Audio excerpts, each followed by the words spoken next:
Hey everyone, Travis Gafford here at the TFT Paris Open, but specifically at the Riftbound booth with somebody who I last spoke to at a different esports event, MSI, back in July. It's Changren, yes. To talk a little bit about Riftbound. When we last spoke, Riftbound was months out from releasing. Yep. Now it's been out for a month and a half, I would say.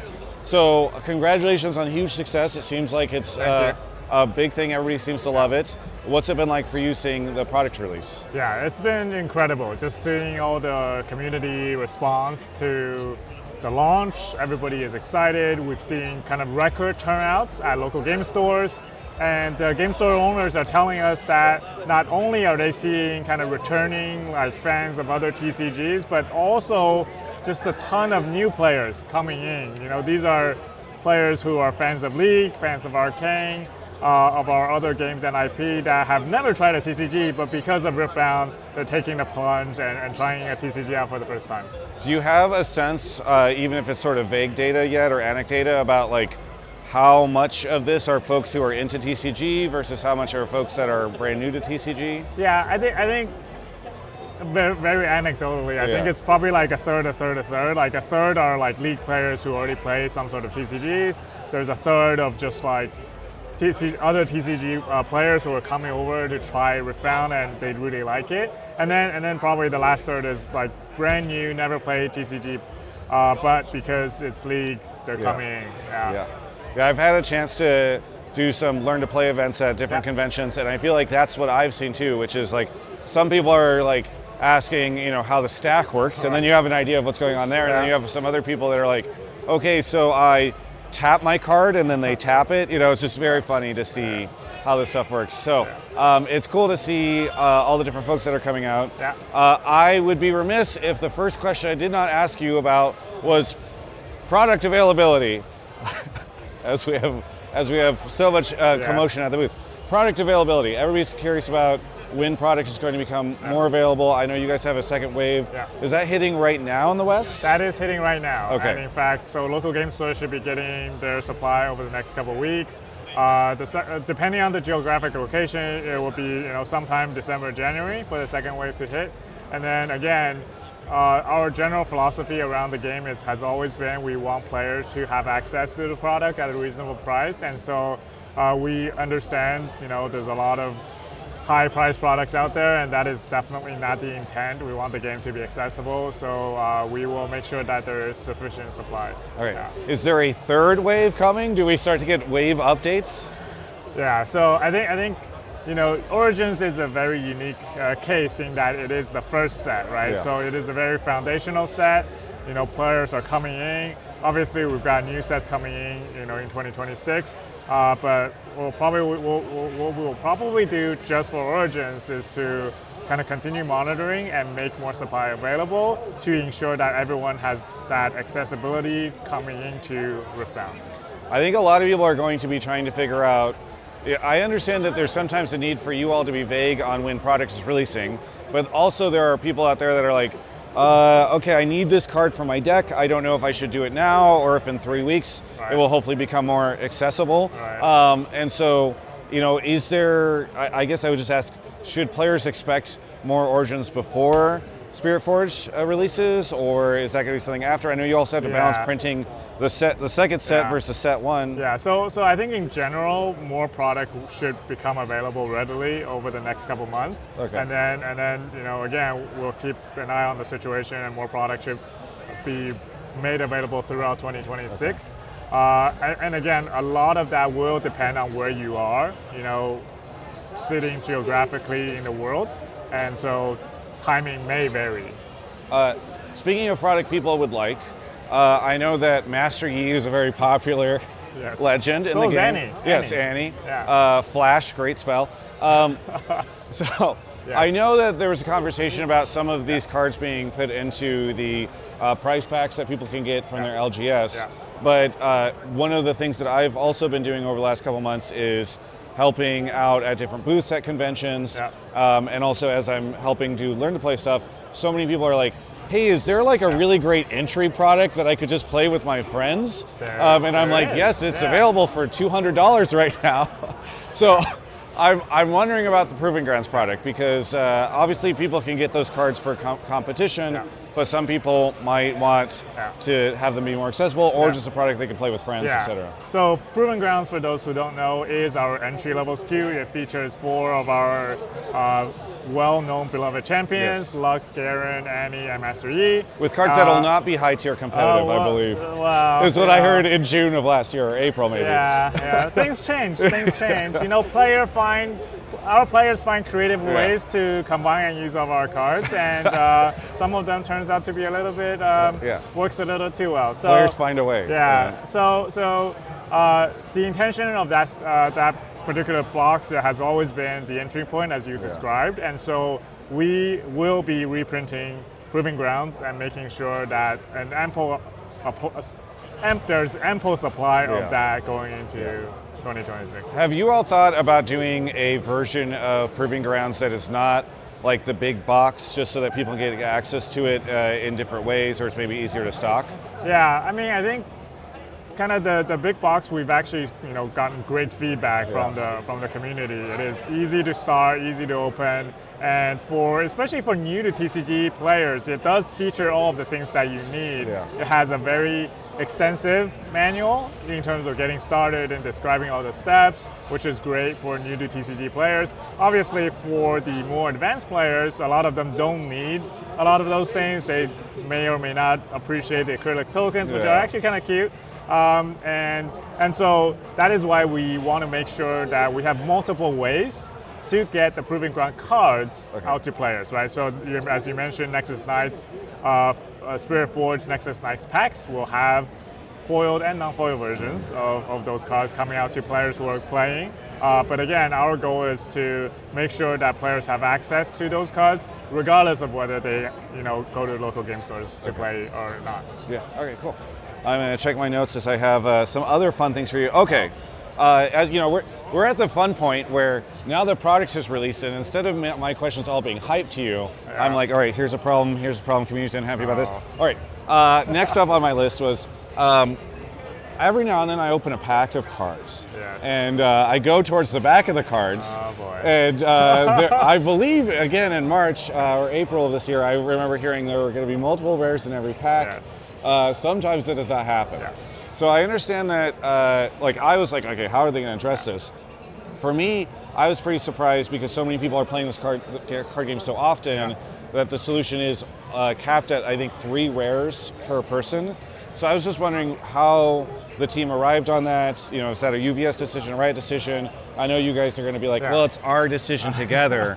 But I'm wondering, how that was handled, because I think there's a lot of people like myself who've played so many sealed matches now, and it's tough because I understand that the box is generally able to sort out to the right amount, but it can be a little tough whenever you're like, okay, here's another dud pack, Right, definitely.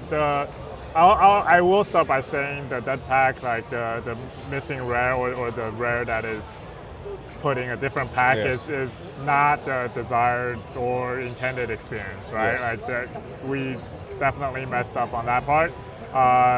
Kind of the reason was, we were working with a manufacturer in Japan, and so some things got lost in translation in terms of the collation, and they actually thought that was intended, and it was not intended, and then got missed in the QA. So we have stepped up the QA. We have fixed it for sets 3 and beyond.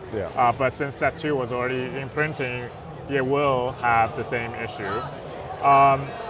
And in terms of the kind of the make good, right? Like, it is one where, as you talked about, like at the case level, or sorry, at the booster display level, it's actually, there was no lack of rarity if you just open up all of the packs within a single booster, because essentially what happened is that particular card got moved from one pack to a different pack. So on the one hand, you've got what we're calling a dud pack. On the other hand, I would argue there are now demigod packs in which you are ending up with 2 epics, which actually is a pretty good experience. I don't know about you. I've opened up a couple of those, and those are exciting. Those are exciting. Does that mean that will be available in set 3 and beyond? I mean, so they are available today as but the probability of that is just a little higher today because of this phenomenon, right? So yes, to answer that question, that will be available. So in terms of the make good and how we kind of came up to that, again, because at the display level it is roughly the same, and what we're making sure is at sealed events like the one running behind us, if they do open up a pack, we have a pack that's readily, we'll just replace that pack right away so that it does not affect the experience, and we will make sure that is the case, for all the sealed events we will run like for Riftbound. And also, in terms of the Limit 3, I think we wanted to make sure we have a program that we can support, and then if there are additional requests coming in that we feel are reasonable and justified, we can always go back and revisit that policy. Okay. All right, sounds good. So if, it sounds like you're saying if people are getting into a situation where they're like, listen, I've played like 10 sealed events, this continues to happen. I know you all are supporting it at these types of things, but LGSs are not always in the position to be able to do that. Maybe they could reach out and we'll see what happens. Yeah, just make sure they have what they, the documentation, the photo, the documentation, submit it to us. Yeah, we'll definitely take a look. Okay, cool. That's good to hear. I'm excited to hear that. All right. One of the questions I wanted to ask is how you all are thinking about premium products versus ones that are more based off of playability. We've seen this in other TCGs where there are products that are a little bit more premium. I think in Riftbound we've started to see this with things like the Worlds Bundle, etc.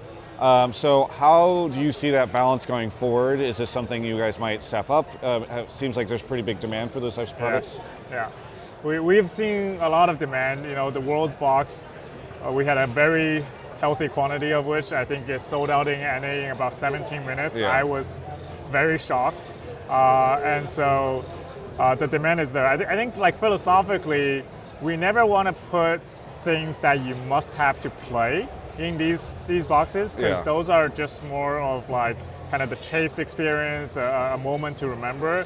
I do think across all of League, just kind of the broader ecosystem, right? Like we have so many moments that I think players, as they participate, want to remember that they were a part of, either as a participant or a fan, or some like us who worked at the event, right? So I think the TLDR on that one is there's a ton of opportunities for us to make these. We're going to be very selective and thoughtful. We're not going to make a thing for every single event, right? And the scale of collectability is also going to vary a little bit across our moments. But for key beats like a Worlds, like an Arcane, and things like that, we want to celebrate with the community, and we want to do it in a way that feels worth it for the player and for us. It's interesting. It sounds like from your perspective it's going to be more around key moments, because obviously there are other TCGs that are just sort of like, well, a set's released, like these packs cost more, but they have more likely chance of getting a signature card in them or something like that.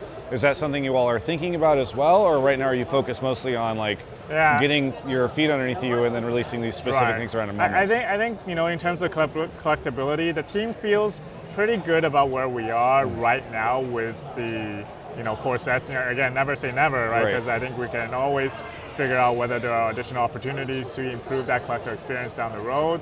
But I do think we want to focus more of our time and efforts right now on just the core game, leveling up the game, leveling up the art, the treatments, and our organized play experiences. And then we can also think about collectability, whether within the same set of cards a different SKU is needed. But again, I think we know that our fans have a varied set of needs and motivations to playing Riftbound, and we will look to try our best to make everybody happy. I'm going to ask Dave this question later on, but I'll ask you as well, and then I won't let you have time to communicate on an answer, so we'll see what it says. Okay. There is a Battlefield promo here that I can get, which is really beautiful, that is tied to this event specifically. Am I allowed to play that card if I go back to America and I have an English deck and I have English Battlefields? Yes. Okay. Yes, because Legends and Battlefields are not shuffled. Okay. And or rather Battlefield could be shuffled, I guess. Yeah. But once it's on the board, it's just there. Okay. Right. So similar to the world's Battlefield, all of our alternate art Battlefields do not have the reminder text on them. Yeah. So you will need to remember what Altar of Unity does. Sure. And Yes. also it doesn't say Altar of Unity, it says Altar of Unity in French. Yes. Yeah. Okay, that is true. It's good to hear because I saw some chatter online when the promo came out where people were like, "Can you even play this? Can I only play this whenever the French cards come out, etc." Congratulations on the announcement of the French cards. It's cool to have that happen in Paris. Are there other languages in the pipeline right now? We are thinking about additional languages. I don't Okay. have any information to share at this Sure. moment. Yeah. Okay. Is that something that you look, if you were to bring another language online, do you think that would happen sooner rather than later? I think, part of the challenge, I think, for many people is the way that the rules are constructed right now. Right. You have to have all of this one specific thing. So I already saw some French players Yeah. who are like, well, I've been collecting these English cards, Right. but I don't know now if I can play these if I want to start playing the French cards. So I think it's a challenge for some people. Yeah, 100%. And so we're doing a couple different things. One is we're making sure that kind of the catch-up plan, right? Because we don't ever want new languages to be forever lagging the existing. So there will be a catch-up plan to bring all new languages releases up to par, so that we're at the same launch cadence sometime down the road. So that's number one. And number two, we're always looking for feedback in this particular case, from the French player community on the rules, and we may make adjustments in order to make it more player friendly. Sounds good, sounds good. All right. Here's an interesting question for you. How are you all looking to manage the relationship with different LGSs? Because some of the stuff that I've seen online, and this is all obviously anecdotal, you read stuff online, some of them will say like, hey, I've been looking to cultivate a community, I've got all these people coming out to Nexus Nights, and in this wave 2, I got a couple boxes and that's it. But then the guy down the street from me who doesn't run any of these events got 24 boxes. I know you're laughing because I'm sure you've heard this a million times. So like, how do you manage those types of things? I know in other games they've done a good job of looking at data from people who show up to sort of facilitate that. It seems like anecdotally people don't feel like that's what's going on right now. Right. So how is that all being managed? Yeah, so again, I think we will do the LGS management via our partner UVS. And across the world, I'll just say like, we've got like 7,000 plus local game stores, so it is not technically feasible for us to just kind of step in and understand exactly why stores are getting a certain amount of allocations. That being said, we do want to incentivize and reward LGSs who are doing the right things, right? Like who are promoting organized play, local game nights at their stores, who are selling product to players at reasonable prices, right? So we do keep those data points in mind, and we're going to work very closely with our partners, UVS and Chinese Store in China, to ensure that the good behavior LGSs get more product allocation, et cetera, down the road. It's good to hear. Similar anecdotes, you can only look at line and see what people are saying, but there are some people who are like, there's a Reddit thread about the fact that y'all are selling boxes here, and there was some people in there, it's like, it's great they're selling them there. I wonder if they can ship me the one I pre-ordered months ago. So I don't know where you all are at on the pre-orders through the store, if that's something you guys actively know you still need to resolve, or how that's going, but I was wondering if you could So the products for the second wave should be going out soon. I think it's actually right around now, actually. And so apologies for the delay, but be patient. And I understand that there also have been some issues with specific orders, and our customer service team has been made aware. And we will make sure that everyone who has pre-ordered will get their order. Very good, very good.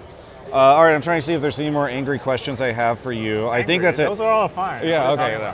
I mean, it's addressing community concerns, because so many people are so passionate about the product, which... And we love it. Yeah. We love it. I mean, that's maybe where we can end this. Like, how...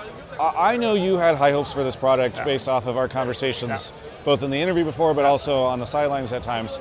How has that compared to what has actually happened with release? Yeah, I mean, I think, frankly, like, the demand and the passion has exceeded my personal expectations, right? I think we came in we are very confident on the game. We're very confident in terms of kind of the set one quality of the cards.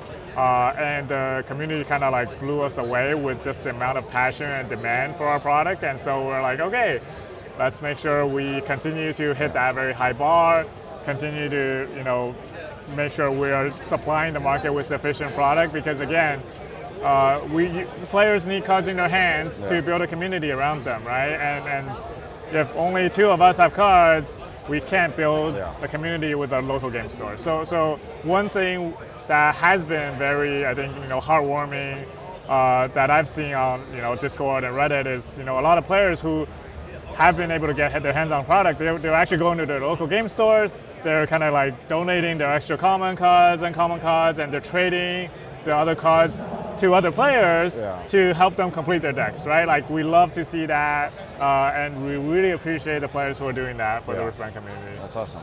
Well, Changren, again, congratulations so much on the release of it. I'm really excited for set 2.